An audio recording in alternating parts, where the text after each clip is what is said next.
If you just happen to be in the wrong type of ambience, negative things can hit you. To always end up in the right place in your life, it's a certain talent, don't think it's luck.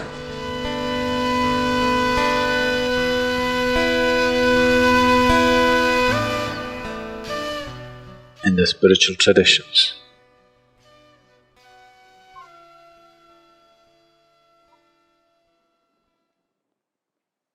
in any spiritual tradition, always sangha or association or to be in the right kind of company has always been a very important part of one's growth. Because rarely are there human beings, just a small percentage, who, irrespective of where they are, they will still stay on course. All other human beings need support. If they are not in the right company, there's very little chance of them doing the right things. Unfortunately, that's a reality. It is not necessarily a misfortune, because what this means is they are open to influence.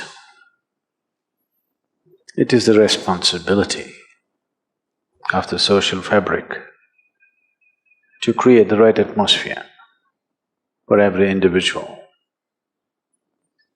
to grow towards what is beautiful for the individual and for everybody else around him. But not always, or rarely, societies conduct this responsibility.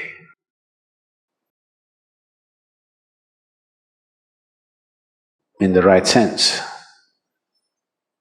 because societies are not led. Societies are allowed to go through a metamorphosis depending upon what is the influence. In that direction it grows.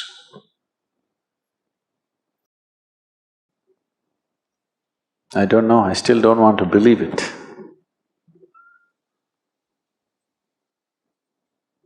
They're telling me over 80% of the content on the internet is pornography. I still don't want to believe that it is possible. But people who are in the know are telling me, Sadhguru, that's how it is.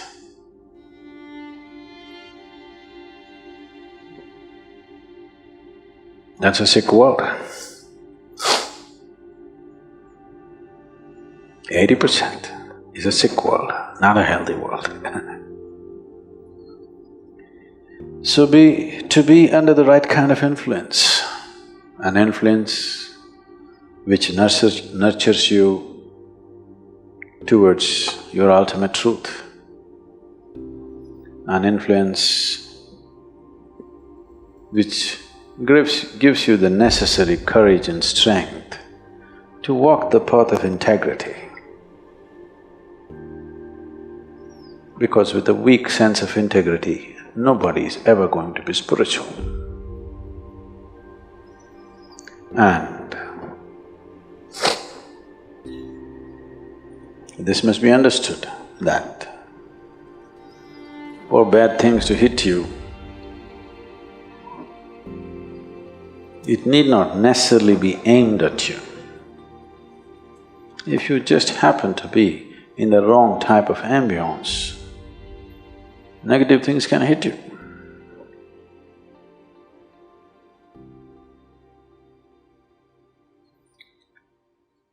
That reminds me,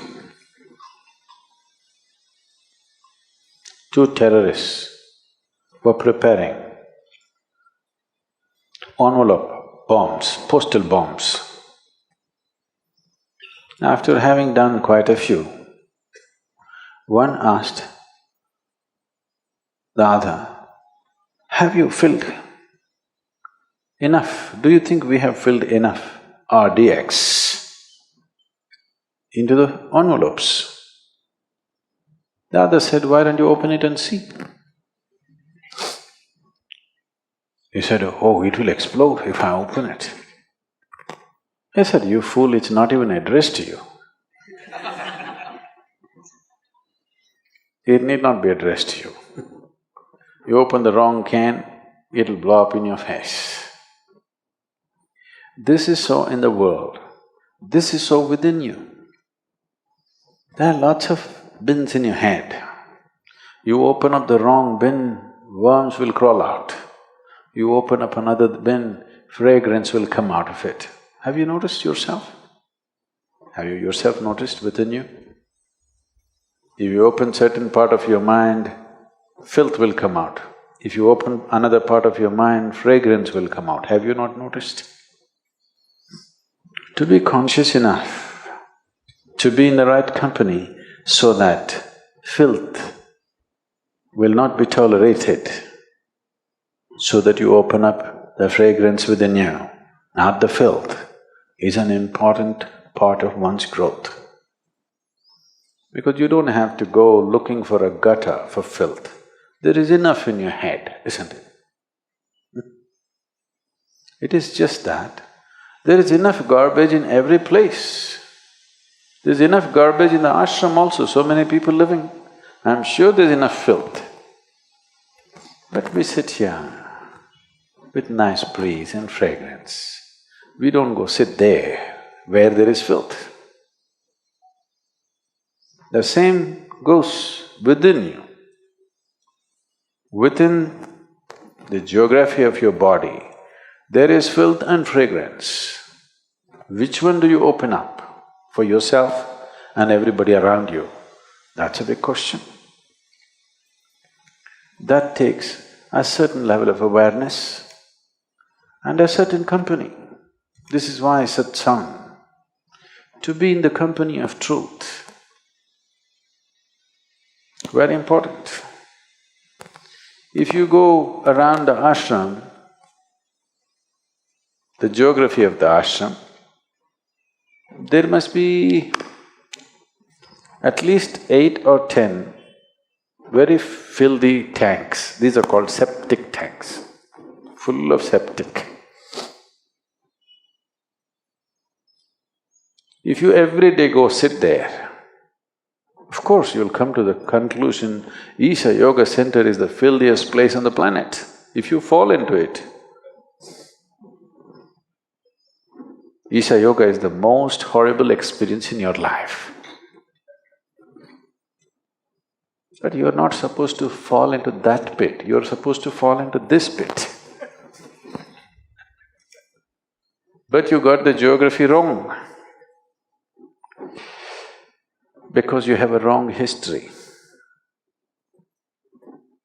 Your karma is your history, isn't it? Shankaran Pillai decided he is going to be a robber.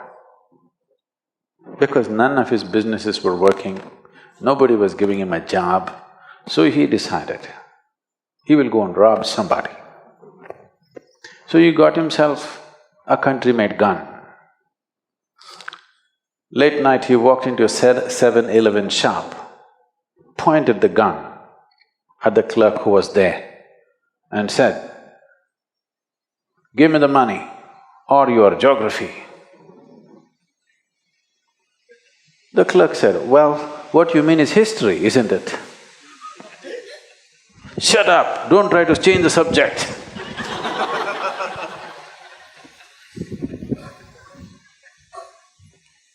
No, we are not talking about different subjects. There's only one subject, that's you.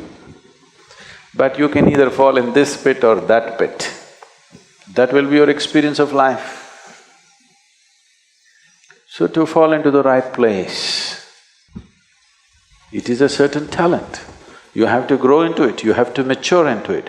You always know how to be in the right place. In a way, satsang means just that, communion with truth, or you're building a relationship with truth. If you're in the company of truth, your interiority is pleasant. If your interiority is pleasant, naturally pleasant things come towards you. And you will also have a tendency to move towards pleasant things. If you make your interiority unpleasant, you will attract unpleasant things. And you will also move towards unpleasant things. In the ashram, when you get a depression, where do you go and sit? But don't swim in the septic tank because you're in a bad mood. But usually this is the tendency. When you're in a bad mood, you will seek 5 other people who are in a bad mood. No, when you're in a bad mood, you must seek 5 people who are in a good mood, isn't it? No, but that's not the way. When you're in a black mood, you will seek 5 other people who are in the same mood, isn't it? That's just like going to the septic tank for a swim because you're depressed. The wrong way to handle life, that's all. I'm not saying you should not do it. Just not in your favor, that's all. It is just that you have become so self-sufficient, you don't need any enemies anymore in your life. That's a lot of self-sufficiency. So, spiritual process is another thing. To keep physiological cleanliness and psychological cleanliness is the first thing. Otherwise, spirituality will be a battle. It will not be, fragrance of a jasmine upon the spring breeze, no. It will be an uphill task, a battle, all the time a battle. A lot of people experience their life, particularly their spiritual life, as a battle because they do not maintain some fundamental discipline about the geography of their body and the geography of their psychological space. If these 2 things are not managed, everything will be a battle. Now, you happen to claim that you're spiritual, so that will also be a battle. That's the only way life can be. So, satsang means to make friends with truth. Truth is your friend, not falsehood. You start at whichever level of truth you know.